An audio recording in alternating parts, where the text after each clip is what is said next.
जय हिंद and welcome back to the channel. चलिए इस वीडियो में हम लोग बात करेंगे आप लोग का एग्जाम क्लास 10th का जितने भी बच्चे हैं जिनका साइंस का एग्जाम हुआ है और जिनका भी सेकंड शिफ्ट में एग्जाम हुआ है उन सभी का हम लोग आंसर की लेके आए हैं। और ये आंसर की 100% ऑथराइज आंसर की है, 100% श्योर और सही आंसर है। आप लोग अच्छे से मिला लीजिए, अगर मिला के और कमेंट में जरूर बताइएगा आप लोग कितना स्कोर किए हैं। चलिए हम लोग शुरू करते हैं आज का फर्स्ट क्वेश्चन से। आज का फर्स्ट क्वेश्चन क्या है, वर्ग 13 से 18 तक वाले तत्व क्या कहलाते हैं। ये जो एलिमेंट बनता है आवर्त सारणी बनता है इस प्रकार, उसमें क्या बोलता है 13 से 18, तो 13 से 18 वाले को पी ब्लॉक में रखा गया है। किस में रखा गया है? पी ब्लॉक में रखा गया है। नेक्स्ट क्वेश्चन निम्नलिखित इसमें किस तत्व में संयोजी इलेक्ट्रॉन की संख्या सबसे अधिक होती है। संयोजी इलेक्ट्रॉन की सबसे अधिक होती है पी में, यानी कि फॉस्फोरस में। चलिए नेक्स्ट क्वेश्चन आते हैं, निम्न में से कौन सा ऊर्जा का प्रदूषण मुक्त स्रोत है, यानी कि कौन सा ऊर्जा का प्रदूषण मुक्त स्रोत है। इनमें से कौन है जो जो प्रदूषण नहीं फैलाता है? तो सौर ऊर्जा प्रदूषण नहीं फैलाता है, पवन ऊर्जा प्रदूषण नहीं फैलाता है, जल विद्युत ऊर्जा प्रदूषण नहीं फैलाता है। तो इनमें से क्या हो जाएगा? सभी आंसर हो जाएगा। नेक्स्ट क्वेश्चन, ओजोन परत के अवक्षय के लिए निम्नलिखित में से कौन सा उत्तरदायी है। ओजोन परत पतला हो रहा है जिससे अधिक गर्मी पड़ रहा है, अनेक प्रकार की बीमारियों का संकेत हो रहा है। इसका सर्वप्रमुख कारण है CFC। ये कहाँ से? क्लोरोफ्लोरोकार्बन जिसे बोला जाता है। आजकल फ्रिज AC ज़्यादा यूज हो रहा है, उसी से ये ओजोन परत को हानि हो रही है। ठीक है। नेक्स्ट क्वेश्चन है, आहार और पानी किस राज्य का जल संचयन व्यवस्था है। आहार और पानी जो है ये अपना बिहार का जो है जल संचयन व्यवस्था है। 5 का ए नंबर मारिएगा। नेक्स्ट क्वेश्चन देखते हैं बुआ, निम्नलिखित में से कौन प्राकृतिक संसाधन है। प्राकृतिक संसाधन है जो हमारे नेचर में ऑलरेडी मौजूद है, यानी कि जल, वायु, मृदा। इनमें से सभी आंसर हो जाएंगे। कौन सा मारिएगा? 6 का डी नंबर आंसर मारिएगा। नेक्स्ट क्वेश्चन है बुआ, निम्नांकित में वनों पर आधारित उद्योग कौन है। इनमें से कौन सा उद्योग है जो वन पर डिपेंडेंट है, यानी कि जिसे वन को काट करके या जैसे भी हो प्रोसेस करके उपयोग में लाया जाता है। तो याद कीजिएगा, लाख विद्रोह ये वन पर आधारित है। लकड़ी उद्योग वन पर आधारित है, कागज उद्योग वन पर आधारित है, क्योंकि कागज भी वन से ही बनता है, पेड़ से ही बनता है। तो इनमें से क्या हो जाएगा बुआ? सभी हो जाएगा। नेक्स्ट क्वेश्चन है, हमें किससे उचित मात्रा में आयोडीन प्राप्त होता है। तो आप लोग को जो हम लोग है आयोडीन की प्राप्ति कहाँ से होती है? तो नमक से होती है। किससे होती है? नमक से होती है। तेल लगा कागज कैसा होता है? जो तेल लगा कागज होता है हल्का धुंधला धुंधला लगता है, उसे क्या बोलते हैं? ट्रांसलूसेंट या पारभासी बोलते हैं। उसे क्या बोलते हैं? ट्रांसलूसेंट बोलते हैं। सूर्य से आने वाले प्रकाश पूर्ण पुंज कैसा होता है? समानांतर प्रकाश पुंज होता है। सूर्य से आने वाला कैसा होता है? समानांतर प्रकाश पुंज होता है। निम्नलिखित में से कौन उत्तल दर्पण में बना काल्पनिक प्रतिबिंब है। जो उत्तल दर्पण में बना काल्पनिक प्रतिबिंब कैसा होता है? छोटा और सीधा, यानी कि सीधा एवं छोटा इसका आंसर हो जाएगा। नेक्स्ट क्वेश्चन है, निम्नलिखित दर्पण सूत्र बोल रहा है। दर्पण सूत्र होता है 1/f बराबर 1/v + 1/u। तो डी नंबर आंसर मारिएगा इसका।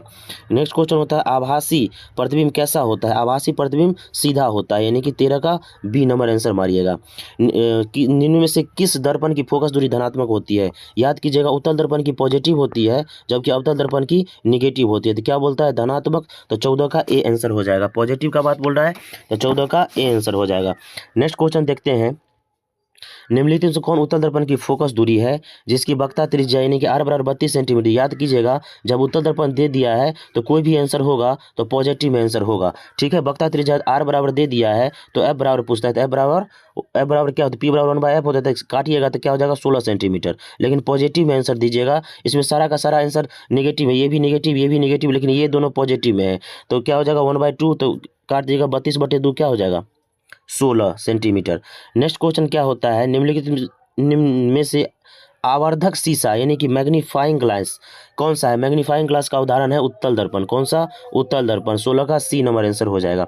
नेक्स्ट क्वेश्चन, हार्मोन जो किशोरों में यौवना अवस्था के लक्षणों को नियंत्रित करता है। तो टेस्टोस्टेरोन जो है यौवना अवस्था को नियंत्रित करता है। कौन सा हो जाएगा? 17 का सी आंसर हो जाएगा। नेक्स्ट क्वेश्चन है, सुरक्षित गर्भपात भ्रूण की किस अवस्था में होता है। सुरक्षित गर्भपात जो है ब्लास्टूला में होता है। किस में होता है? ब्लास्टूला में होता है। नेक्स्ट क्वेश्चन है, निम्न में कृत्रिम पारिस्थितिकी तंत्र कौन है। कृत्रिम पारिस्थितिकी तंत्र में से कौन है? पार्क जो है वह कृत्रिम नहीं है, यह मानव द्वारा बनाया गया है। फुलबाड़ी जो है कृत्रिम नहीं है, मानव द्वारा बनाया गया। लेकिन जल जीवशाला जो है वो नेचुरली है, कृत्रिम है। तो क्या हो जाएगा? जल जीवशाला। कौन कृत्रिम पारिस्थितिकी तंत्र का उदाहरण है? मानव द्वारा बनाया गया है, कृत्रिम रूप से बनाया गया है। तो इनमें से डी आंसर हो जाएगा, सभी आंसर हो जाएगा। नेक्स्ट क्वेश्चन है, कौन से पदार्थ का अपघटन पर्यावरण में नहीं हो सकता, यानी कि जो है पर्यावरण में डिसॉल्व नहीं हो सकता और पर्यावरण को हानिकारक कि पर्यावरण का हानिकारक होता है, तो क्या होता है, सूखे पत्ते डिसॉल्व हो जाते हैं, मृत जीव हो जाते हैं, भोजन हो जाए, लेकिन प्लास्टिक जो है कई वर्षों तक हमारे मृदा में वो विलीन नहीं होते, यानी कि मृदा प्रदूषण करते हैं। तो क्या हो जाएगा इसका आंसर, प्लास्टिक हो जाएगा 20 का डी। सही आहार श्रृंखला कौन है, सही आहार श्रृंखला को दर्शाता है घास, हिरन और शेर। एरो देख लीजिएगा, यानी घास हिरन खाता है, हिरन को शेर खा जाता है। नेक्स्ट क्वेश्चन देखते हैं, जो पदार्थ जैविक प्रक्रम द्वारा अपघटित हो जाता है वह क्या कहलाता है। जो पदार्थ जैविक अपघटन द्वारा यानी कि जैव प्रक्रम द्वारा अपघटित हो जाता है उसे जैव निम्नीकरणीय कहते हैं। क्या कहते हैं, जैव निम्नीकरणीय पदार्थ कहते हैं। नेक्स्ट क्वेश्चन है, कचरे का प्रबंधन निम्नलिखित में किसके द्वारा हो सकता है। कचरे का प्रबंधन किनके द्वारा, यानी कचरे का जो है निपटारा है उसे अच्छे से एडजस्टमेंट किनके द्वारा हो सकते हैं। शहर से बाहर जला देना, गड्ढे को भरने में उपयोग करना, कुछ कचरे का पुनः चक्रण। इनमें से सभी आंसर इसका हो जाएगा, तो इसका डी नंबर आंसर मारिएगा, सॉरी मारना है, ठीक है, मिला लीजिए। सूर्य की पराबैंगनी किरणों से मनुष्य में कौन सी बीमारी हो सकती है। पराबैंगनी किरणों से जो है त्वचा कैंसर होने का खतरा बहुत ज़्यादा रहता है, तो 24 का डी आंसर हो जाएगा, मिला लीजिए। नेक्स्ट क्वेश्चन बुआ देखते हैं, कौन सी लेंस में वास्तविक एवं आभासी दोनों प्रकार के प्रतिबिंब बनता है। वास्तविक और आभासी दोनों प्रकार के प्रतिबिंब किन में बनता है, याद कीजिए कौन सा हो जाएगा, उत्तल लेंस हो जाएगा इसका आंसर। नेक्स्ट क्वेश्चन, श्वेत प्रकाश में कितने रंग के होते हैं, तो श्वेत प्रकाश में जो है 7 रंग होते हैं। नेक्स्ट क्वेश्चन है, श्वेत प्रकाश का कौन सा रंग किसी प्रिज्म से गुजरने के पश्चात सबसे कम झुकता है, यानी कि विचलित होता है, तो लाल रंग, और सर्वाधिक का बात करता तो बैगनी हो जाता। नेक्स्ट क्वेश्चन है, निम्न में से कौन पुतली की साइज को नियंत्रित करता है। पुतली के साइज को जो है आइरिस यानी कि परितारका जो है नियंत्रित करता है। नेक्स्ट क्वेश्चन है, निकट दृष्टि दोष में किस लेंस का उपयोग होता है। तो निकट दृष्टि दोष का बात कर रहा है तो अवतल लेंस हो जाएगा। कौन सा हो जाएगा, अवतल लेंस हो जाएगा। नेक्स्ट क्वेश्चन देखते हैं, निम्न में से कौन सी कुंडली का प्रतिरोध ज्ञात करने का सूत्र है। कुंडली का प्रतिरोध ज्ञात करने के लिए V बराबर आई आर, तो देखिए कौन है, V बराबर आई आर नहीं दिया हुआ है, लेकिन R बराबर V बटे आई तो दिया हुआ है, तो ये हो जाएगा बी नंबर आंसर इसका। नेक्स्ट क्वेश्चन देखते हैं बउआ, प्रतिरोध का ऐसा मात्रक, तो प्रतिरोध का ऐसा मात्रक क्या होता है, ओम। प्रतिरोध का ऐसा मात्रक ओम। निम्न में से कौन सा विद्युत ऊर्जा का व्यापारिक मात्रक है। व्यापारिक मात्रक क्या है, यूनिट। क्या है बउआ, यूनिट। चलिए नेक्स्ट क्वेश्चन देखते हैं, कौन सा रक्त समूह यूनिवर्सल डोनर के रूप में जाना जाता है, यानी कि वह ब्लड जिसे सभी को दिया जा सकता है, किसी को भी चढ़ाया जा सकता है, तो यूनिवर्सल डोनर के अंतर्गत आता है ओ। ब्लड ग्रुप कौन सा, ओ। डायलिसिस मशीन द्वारा रक्त शुद्धिकरण की प्रक्रिया क्या कहलाती है। डायलिसिस मशीन द्वारा, जिसे डायलिसिस होता है तो रक्त के शुद्धिकरण की मशीन क्या कहलाता है, याद कीजिएगा होमोडायलिसिस कहलाता है। क्या कहलाता है, हीमोडायलिसिस कहलाता है, बी नंबर। प्रोटोजोआ उत्सर्जित पदार्थ का निष्कासन कैसे करता है। प्रोटोजोआ जो है उत्सर्जित पदार्थों का निष्कासन विसरण द्वारा करते हैं, किसके द्वारा, डिफ्यूजन के माध्यम से करते हैं। बबूल के पौधे में मुक्त कौन सा उत्सर्जित पदार्थ होता है। बबूल के पौधे में गोंद प्राप्त होता है, सॉरी रेजिन प्राप्त होता है, देख लीजिए। नेक्स्ट क्वेश्चन है, मस्तिष्क का सबसे बड़ा भाग, मस्तिष्क का सबसे बड़ा भाग है सेरिब्रम। कौन सा भाग है, सेरिब्रम सबसे बड़ा भाग। टेस्टोस्टेरोन स्रावित होता है कहाँ से, पुरुषों में होता है टेस्टोस्टेरोन, और स्रावित होता है कहाँ से, वृषण से। नेक्स्ट क्वेश्चन है 39, वो हार्मोन जो पौधों को कोशिका विभाजन को रोकता है क्या कहलाता है, एब्सिसिक एसिड कहलाता है। कौन सा कहलाता है, एब्सिसिक एसिड कहलाता है। चलिए नेक्स्ट क्वेश्चन देखते हैं, पुष्प का नर जननांग क्या कहलाता है। पुष्प का नर जननांग पी से प से पुष्प और प से पुंकेसर कितना दफा बना है। इसमें तो डायरेक्ट को जो 65 प्लस तो है, हमें बस 2 सेट से दिया गया है। जो हमारे हमसे जुड़े होइएगा आप लोग, हम बस 2 वीडियो अगर देख लिए होगा तो उससे आपको 65 प्लस आंसर डायरेक्टली मिल जाता है। इसीलिए फेथ के साथ, विश्वास के साथ अच्छे से मिला लीजिए। पसंद आता है तो चैनल से जुड़िएगा जरूर। हम जो है नेक्स्ट सेशन का क्लास 10 का 8 का 9 का बैच बहुत जल्द स्टार्ट करने वाले हैं। चलिए नेक्स्ट क्वेश्चन है, विरंजक चूर्ण का रासायनिक सूत्र। तो विरंजक चूर्ण का रासायनिक सूत्र क्या होता है, आप ही बताइएगा। CaOCl क्या होता है, CaOCl विरंजक चूर्ण का रासायनिक सूत्र होता है। नेक्स्ट क्वेश्चन है बुआ, अम्लराज में HCl HNO3 का अनुपात क्या होता है। 3:1 होता है, जिसे एक्वारेंजिया भी बोला जाता है। क्या बोला जाता है, एक्वारेंजिया भी बोला जाता है। PbOH NO3 किस प्रकार का लवण है। PbOH NO3 किस प्रकार का लवण है, हमें बताइएगा। ये एक प्रकार का क्षारीय लवण है, बेसिक सॉल्ट है। नेक्स्ट क्वेश्चन है, अमोनिया में एक अणु में नाइट्रोजन के एवं हाइड्रोजन के परमाणुओं का अनुपात कितना है। अमोनिया के ये क्वेश्चन डायरेक्टली छपा है हमारे जो सुबह में हम वीडियो डाले हुए थे, साइंस का एग्जाम जब हुआ था उसमें से ये क्वेश्चन डायरेक्टली है। अमोनिया के एक अणु में नाइट्रोजन व हाइड्रोजन के परमाणुओं का अनुपात कितना होता है? जल्दी से बताइए। 1:3 होता है। कितना होता है? 1:3 होता है। निम्नलिखित में कौन सबसे अधिक अम्लीय ऑक्साइड है? सर्वाधिक अम्लीय ऑक्साइड कौन दर्शाता है? SO2। SO2 ये भी क्वेश्चन डायरेक्ट था। निम्नलिखित संकेतों द्वारा व्यक्त तत्वों में कौन धातु को दर्शाता है? इनमें से कौन सा धातु को दर्शाता है? तो देख लीजिएगा जल्दी से, इसका आंसर सी मारिएगा। नेक्स्ट क्वेश्चन है, पारा और एक अन्य धातु के मिश्र धातु को कहते हैं अमलगम कहते हैं। क्या कहते हैं? अमलगम कहते हैं। निम्नांकित इनमें से कौन कार्बन का अपूर्ण रूप है? हीरा, ग्रेफाइट, फ्लोरीन यानी कि C60, इनमें से सभी हो जाएगा जो कार्बन का अपरूप है। नेक्स्ट क्वेश्चन है, निम्नलिखित में से कौन सा जीवाश्म ईंधन में ऊर्जा का प्राथमिक स्रोत है? जीवाश्म ईंधन में ऊर्जा का प्राथमिक स्रोत इनमें से कौन सा है? जल्दी बताइएगा। तो प्राथमिक स्रोत क्या होता है? सन, सूर्य। नेक्स्ट क्वेश्चन, निम्नलिखित में किस रूप में महासागरों में ऊर्जा उपलब्ध है? महासागरों से हमें ज्वारीय ऊर्जा, तरंग ऊर्जा, सागरीय तापीय ऊर्जा, इनमें से सभी हो जाएंगे आंसर प्राप्त होते हैं। तारापुर नाभिकीय विद्युत संयंत्र किस राज्य में स्थित है? तारापुर महाराष्ट्र में स्थित है नाभिकीय संयंत्र। ठीक है। नेक्स्ट क्वेश्चन आते हैं, किसी अभिक्रिया में भाग लेने वाले पदार्थ क्या कहलाता है? किसी अभिक्रिया में भाग लेने वाले पदार्थ अभिकारक कहलाते हैं। नेक्स्ट क्वेश्चन है, वह अभिक्रिया जिसमें उत्पाद के बनने के साथ साथ उष्मा भी उत्पन्न होती है उसे क्या कहते हैं? उसे उष्माक्षेपी कहते हैं। क्या कहते हैं? उष्माक्षेपी कहते हैं। उपचयन वह अभिक्रिया है जिसमें क्या होता है? उपचयन वह अभिक्रिया है जिसमें होता है हाइड्रोजन का वियोजन। क्या होता है? हाइड्रोजन का वियोजन, इलेक्ट्रॉन की हानि, ऑक्सीजन का संकलन। तो इनमें से कौन सा हो जाएगा? डी नंबर ऑप्शन इसका हो जाएगा। इनमें से सभी हो जाएगा। नेक्स्ट क्वेश्चन है, निम्नलिखित में से संश्लेषित सूचक कौन है? ये सब क्वेश्चन डायरेक्ट था।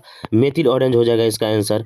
देख लीजिए, आप लोग अच्छे से मिला लीजिएगा, जरूर बताइए कितना सही होता है। अगर पसंद आता है तो लाइक और चैनल से जुड़िएगा जरूर बुआ। चलिए नेक्स्ट क्वेश्चन है, कौन सा पदार्थ जलीय विलयन में लाल लिटमस पत्र को नीला कर देता है? जलीय विलयन में लाल लिटमस पत्र को नीला कर देता है कौन? अम्ल। नेक्स्ट क्वेश्चन है, विद्युत विभव कौन सी राशि है? विद्युत विभव कौन सी राशि है? तो विद्युत विभव जो है अदिश राशि के अंतर्गत आता है। नेक्स्ट क्वेश्चन है, विद्युत मोटर की क्रिया आधारित है। तो विद्युत मोटर की क्रिया जो है विद्युत धारा का चुंबकीय प्रभाव आर्मेचर के घूर्णन, यानी कि ए और बी दोनों इसका आंसर हो जाएगा। निम्नलिखित में से किस से प्रेरित धारा को दिशा प्राप्त होता है? प्रेरित विद्युत धारा लेंज के नियम पर आधारित है। प्रेरित विद्युत धारा लेंज के नियम पर आधारित है।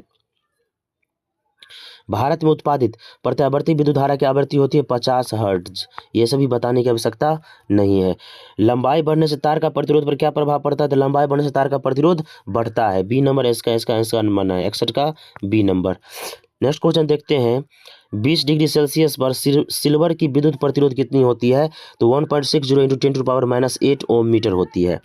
नेक्स्ट क्वेश्चन आइए, जीवाश्म ईंधन के जलने पर कौन सी गैस मुक्त नहीं होता है? जीवाश्म ईंधन के जलने पर ऑक्सीजन गैस मुक्त नहीं होगा।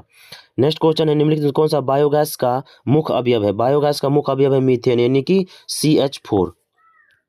नेक्स्ट क्वेश्चन है बउआ, टिंचर आयोडीन विलयन बना होता है एथिल अल्कोहल में। किसमें? एथिल अल्कोहल में। 65 का ए। CH3 CH2 CH2O का IUPAC नाम है 1-प्रोपेनॉल। क्या हो जाएगा? 1-प्रोपेनॉल। मिला लीजिए अच्छे से। निम्नलिखित में से कौन कमरे के ताप पर द्रव अवस्था में रहता है? तो कमरे के ताप पर द्रव अवस्था में रहता है एथेनॉल। ऑप्शन के हिसाब से बेंजीन शांत सल्फ्यूरिक अम्ल की उपस्थिति में नाइट्रिक अम्ल से अभिक्रिया करके क्या बनाता है? तो नाइट्रोबेंजीन बनाता है। क्या बनाता है? नाइट्रोबेंजीन बनाता है। निम्न में कौन यौगिक ईंधन के रूप में इस्तेमाल किया जाता है? इनमें से किसका उपयोग जो है ईंधन के रूप में होता है? तो एथेनॉल का उपयोग जो है ईंधन के रूप में किया जाता है। किसका उपयोग? एथेनॉल का उपयोग जो है ईंधन के रूप में होता है। एथेनॉल मारिएगा। नेक्स्ट क्वेश्चन देखते हैं। नेक्स्ट क्वेश्चन है, निम्न से कौन सा समूह डोबेनियर का त्रिक नियम बनाता है? तो CaSR और B, यानी कि 70 का C आंसर हो जाएगा। ओजोन का आणविक सूत्र है, ओजोन का आणविक सूत्र है ये ऑक्सीजन का अपरूप है O3। नेक्स्ट क्वेश्चन देखते हैं बुआ, ऑक्सीजन गैस के एक अणु के 2 परमाणुओं के बीच कितने आबंध होते हैं? 2 आबंध होते हैं। नेक्स्ट क्वेश्चन है, निम्न में से कौन सा मनुष्य के आहार नाल में एक अवशेषी अंग है? मनुष्य में एक अवशेषी अंग के अंतर्गत आता है अपेंडिक्स। क्या हो जाएगा? अपेंडिक्स। नेक्स्ट क्वेश्चन है, शाकाहारी जीवों में छोटी आंत की लंबाई होती है अधिक, यानी कि शाकाहारी में जो छोटी आंत की लंबाई होती है अधिक होती है, अधिक लंबी होती है। छोटी आंत में पूर्ण रूप से पचा भोजन क्या कहलाता है? छोटी आंत में पूर्ण रूप से बचा हुआ भोजन चाइल कहलाता है। क्या कहलाता है? चाइल कहलाता है। बी आंसर हो जाएगा। मूल रोमों के द्वारा जल का अवशोषण किस विधि द्वारा होता है? मूल रोमों के द्वारा जल का अवशोषण जो है विसरण के स्थानांतरण और विसरण यानी परासरण के द्वारा होता है। क्या हो जाएगा 76 का? सी, परासरण के द्वारा होता है। उच्च रक्तचाप की अवस्था को क्या कहते हैं? हाइपरटेंशन कहते हैं। क्या कहते हैं? हाइपरटेंशन। और निम्न रक्तचाप की हाइपोटेंशन। चलिए नेक्स्ट क्वेश्चन है, तिलचट्टा में कितने जोड़े श्वास रंध्र पाए जाते हैं? 10 जोड़े। कितने? 10 जोड़े। नेक्स्ट क्वेश्चन है, हृदय में रक्त का प्रवाह होता है। हृदय में रक्त का प्रवाह किस दिशा से होता है? तो हृदय में जो है रक्त का प्रवाह जो है बाएं आलिंद से बाएं नीले में और दाएं आलिंद से दाएं नीले में। ए और बी दोनों इसका आंसर हो जाएगा। पूरा हृदय का बात कर रहे हैं ना, इसीलिए। रुधिर है, रुधिर क्या है? एक प्रकार का कनेक्टिव टिश्यू है, यानी कि संयोजी उत्तक का उदाहरण है। तो ये था तो सभी का 80 का आंसर का, सेकेंड शिफ्ट का, साइंस का। आप लोग अच्छे से मिला लीजिए, ये सभी 100% ऑथेंटिक आंसर है, इसीलिए आप लोग अच्छे से मिला के हमें बताइएगा कितना आप लोग स्कोरिंग कर रहे हैं, ठीक है। और अच्छे से, और पसंद आता है तो चैनल से जुड़िएगा जरूर। हम लोग नेक्स्ट सेशन में बहुत जल्द मिलेंगे, तब तक के लिए टेक केयर, बाय बाय, जय हिंद, धन्यवाद।